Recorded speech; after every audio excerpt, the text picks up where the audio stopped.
My name's Nolan, and I'm 32 years old. Just last Sunday, I got married, and it was supposed to be the happiest day of my life. People always say your wedding passes by in a blur of laughter, love, and family, and honestly, most of that was true. But there was one thing I couldn't ignore. Rows of empty chairs sat right where the people I loved most should have been, and every time my eyes drifted that way, a heavy ache settled in my chest. Here's the part that still twists my stomach. Not a single person from my family showed up. Not my parents. Not my sister.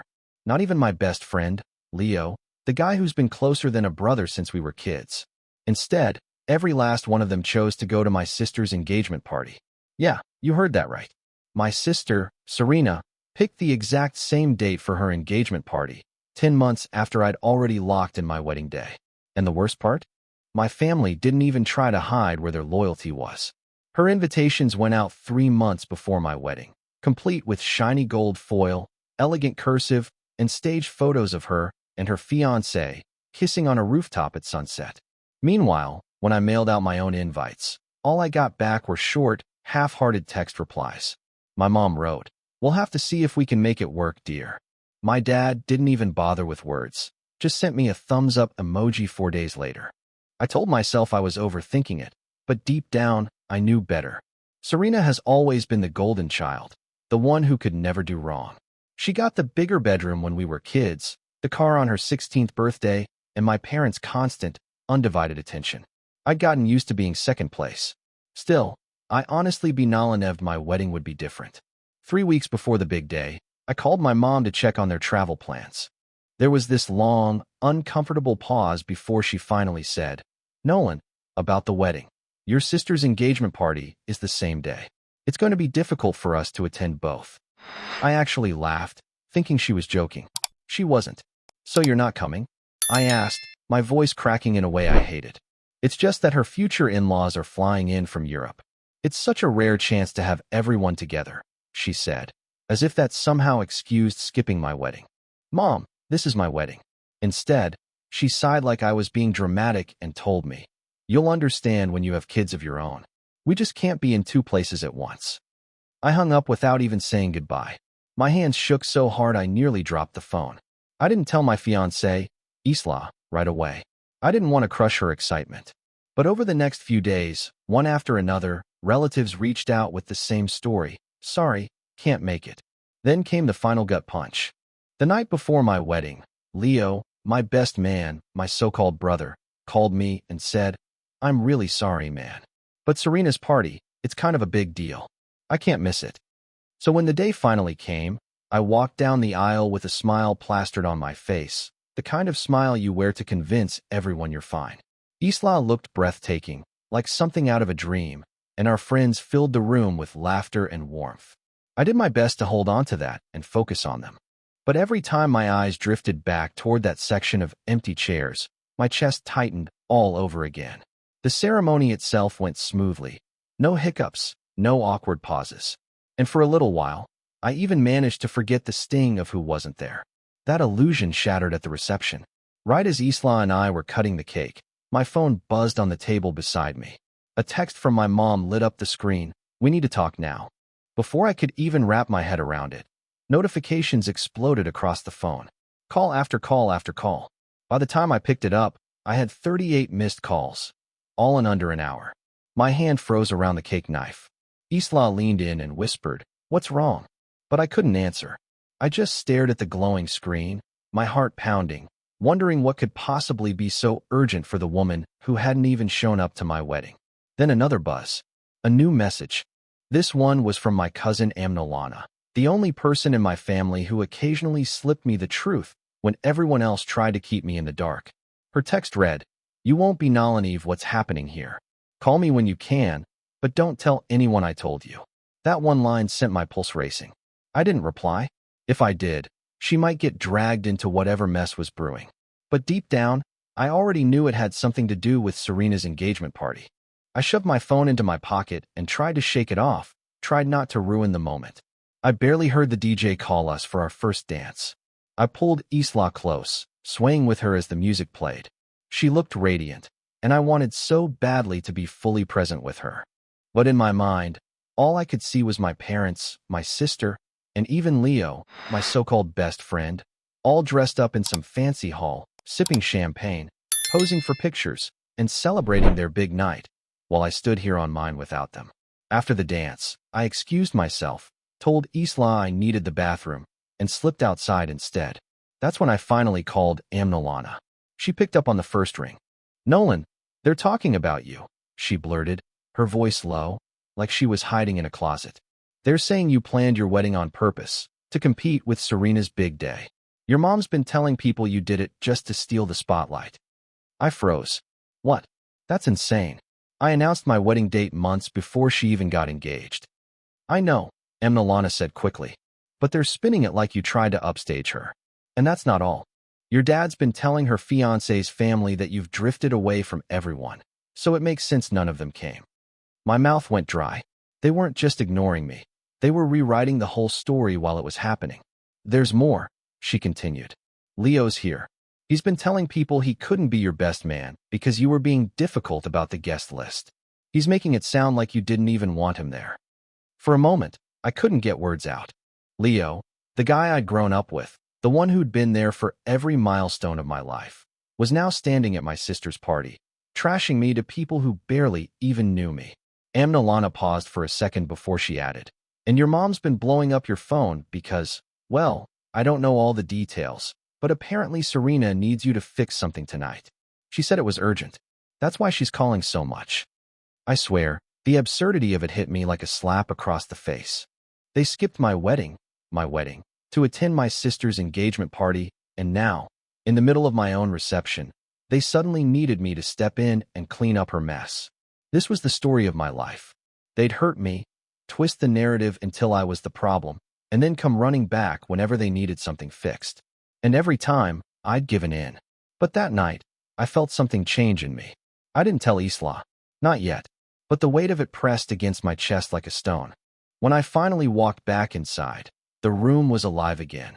Music thumping, friends laughing, bodies moving on the dance floor. Another call. Another text.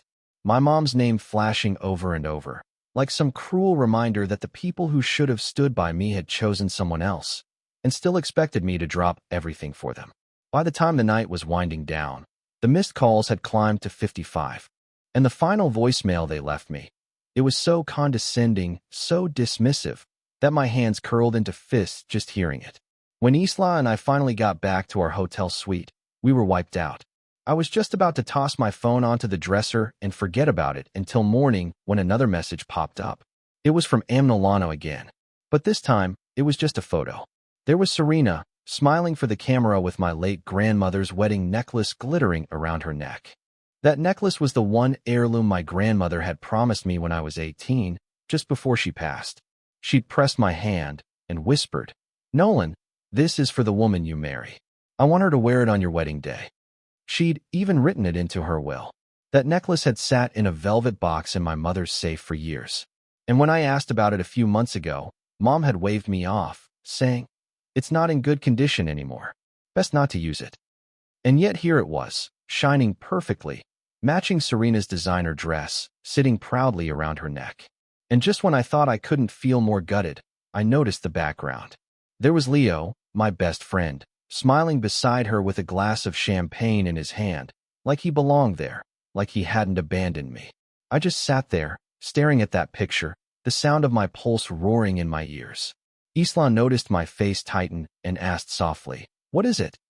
I showed her the photo. Her jaw tightened the second she saw it. "That's the necklace your grandmother left for you?" I nodded, my throat tight. "Mom told me it was damaged." She lied. She gave it to Serena for her engagement party. Isla sank onto the edge of the bed, her hands curling into her lap.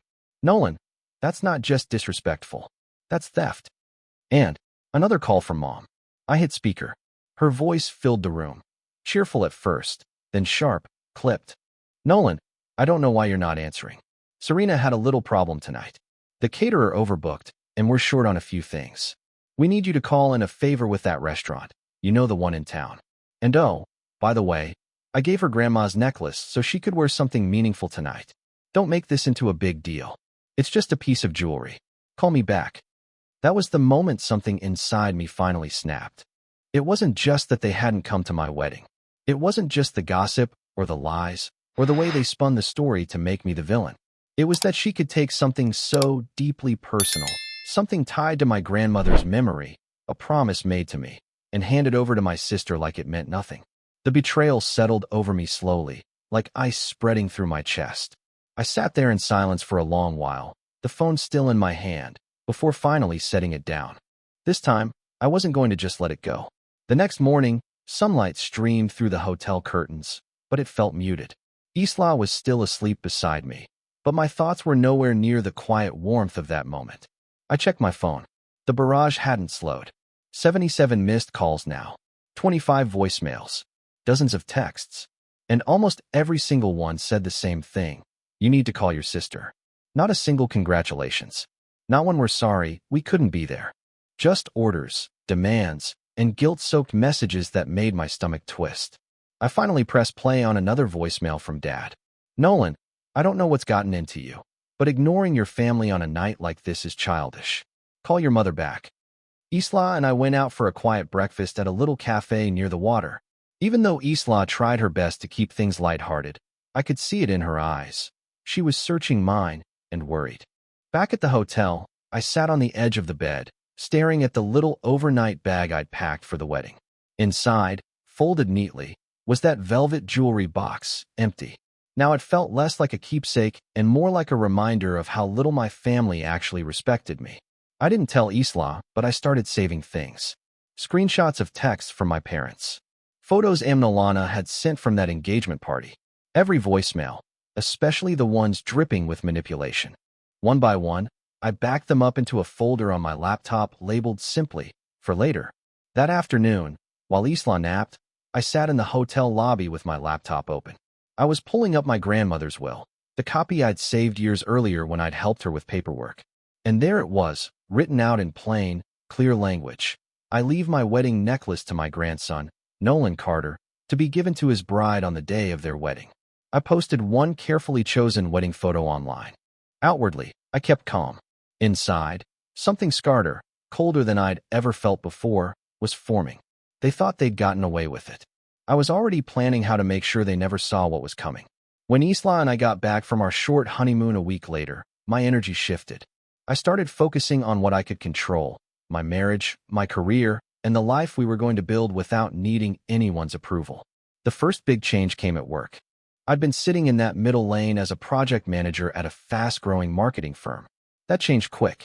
I stayed late, volunteered for the projects nobody else wanted, and within 2 months, I landed a major client that nearly boosted our department's revenue by 50%. The day the CEO announced my promotion to director, it felt surreal.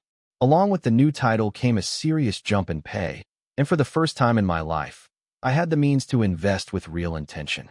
Instead of buying one small property, I went all in and picked up 3 rental homes in prime spots around the city.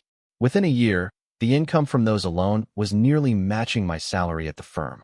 Isla and I upgraded, too, new house outside the city, modern, bright, with big windows that flooded the place with light. My favorite part was the home office upstairs, where my desk faced the river. Our circle of friends grew, too. We hosted dinner parties, planned weekend trips, even got involved in charity events through Isla's art community. Nolan and I still spoke from time to time. She'd give me little updates, like how Serena's wedding planning was spinning out of control, how my parents kept complaining about how distant I'd become, or how Leo showed up at family gatherings pretending like nothing had ever happened. Meanwhile, I kept documenting everything, messages, voicemails, photos. Not because I was obsessed, but because I knew there would come a time when it Leo'd. Almost a year after the wedding, I got an email. A national business magazine wanted to feature me in a spread about young professionals who had achieved financial independence before 35. It came with the full treatment, a glossy photo shoot, an in-depth interview about my career, my investments, even the charity work Isla and I were doing. When the issue hit the stands, I knew my family saw it. Apparently, my mom bought 3 copies just to make sure the guy on the cover was really me. By then, I didn't need their approval anymore. I was already laying out my next move. The turning point came on a rainy Wednesday afternoon, about 18 months after the wedding. I was at my desk when an email from Nolan landed in my inbox. The subject line was short. Thought you'd want to see this. The attachment was a PDF, crisp, high-resolution scans of my grandmother's estate inventory, complete with signatures. And there it was, the necklace. My name sat right beside it, as the rightful inheritor. At the bottom of the document was a set of signatures, including my mother's, alongside a note that read, "Released to Serena Carter for temporary use. June 15th. To be returned to rightful owner." June 15th. That was the night of Serena's engagement party, which meant, on paper, my mother had acknowledged that the necklace was mine. This was a legally binding acknowledgement, in black and white. That same week, through work, I'd started collaborating with a well-known event planner, the kind who only dealt with luxury weddings and over-the-top galas. One afternoon over coffee, she casually dropped my sister's name.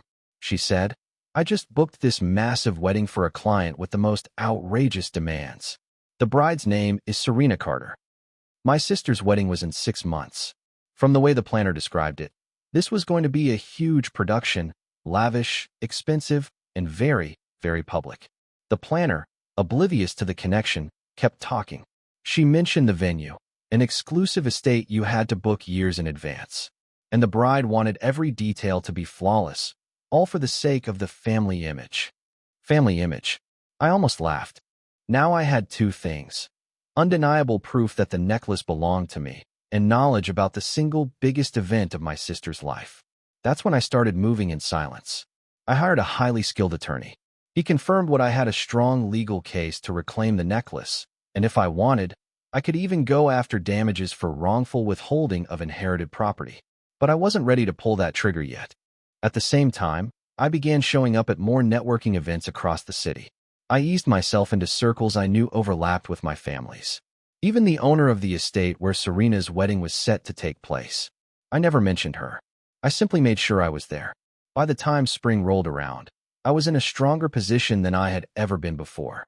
The last piece fell into place late one evening when Nolan called. "Nolan, Mom's been bragging nonstop about how she's keeping the necklace safe for Serena to wear on her wedding day.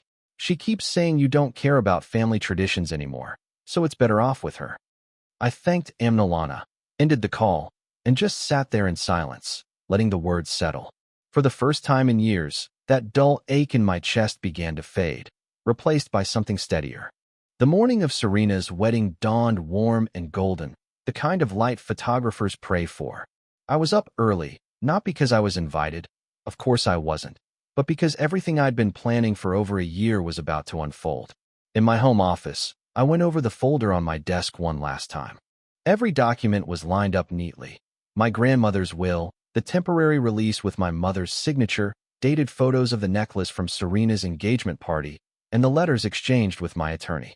On top was the piece de resistance, a formal letter addressed to the venue owner, the event planner, and to Serena herself. It was an official demand for the immediate return of the necklace to me, the rightful owner. It cited the legal clauses, spelled out the terms, and carried a sharp warning about what would happen if they refused. My attorney, Adrian, a polished, unflappable man, was set to denolamber the documents at precisely 3 p.m., just as the guests would be arriving and the pre-ceremony photos were getting underway. In the weeks leading up to the wedding, I'd carefully tipped off a lifestyle journalist I'd gotten to know. She made her living covering glamorous high society events, but what she really loved was pulling back the curtain on the drama hiding underneath.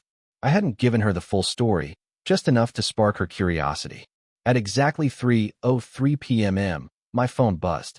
Adrian's name lit up the screen. I answered. "It's done. And Nolan, your sister didn't take it well." The planner read the letter, went pale, and immediately pulled Serena aside. Mom tried brushing it all off, calling it a simple misunderstanding. But when Adrian calmly pointed to the will and the signed release, the planner didn't hesitate.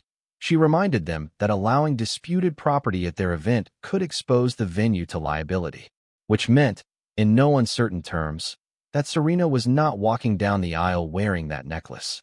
Nolan's text came in like a fire hose. She's screaming at Mom in the dressing room. Leo's trying to calm her. "Oh my, yes, they're taking the necklace off right now." And then came the text. The photographer just packed up the jewelry shots. "She's in tears. I didn't post a thing. I didn't gloat." By 6 o'clock, The first whispers were already spreading online. The journalist I'd quietly tipped off ran a short but pointed piece the next morning. It simply laid out the facts, quoted the will, and closed with the line, "The necklace is now back in the rightful possession of the grandson it was intended for, resting, as it always should have, in the velvet box on his desk." The fallout was faster and harsher than I had imagined. By the end of the week, a few local outlets had picked up the story. Serena's new in-laws, proud to have married into what they thought was a polished, respectable family, were furious. Mom blamed Dad for not handling it quietly. Dad blamed Mom for signing the release in the first place. And Serena tried desperately to control the narrative online, posting photos, captions vague and sentimental about family being more important than property. The necklace stayed where it belonged, right on my desk, in my possession, but it had become more than an heirloom. It was a symbol, a reminder that I didn't have to play by their rules anymore. And after that day, I never spoke to my parents again. A year later, on our anniversary, Isla wore the necklace for the first time. We went out to dinner, just the two of us, tucked away in a quiet corner of the city. As the light caught the golden diamonds, I thought of my grandmother, how she had wanted this for me, and how it had taken nearly losing everything to finally claim it. Isla caught me staring at her and smiled softly. "Feels like it's home now, doesn't it?" I nodded. The truth was simple. They had removed themselves from my life, and I had finally closed the door behind them. And I didn't just lock it. I threw away the key.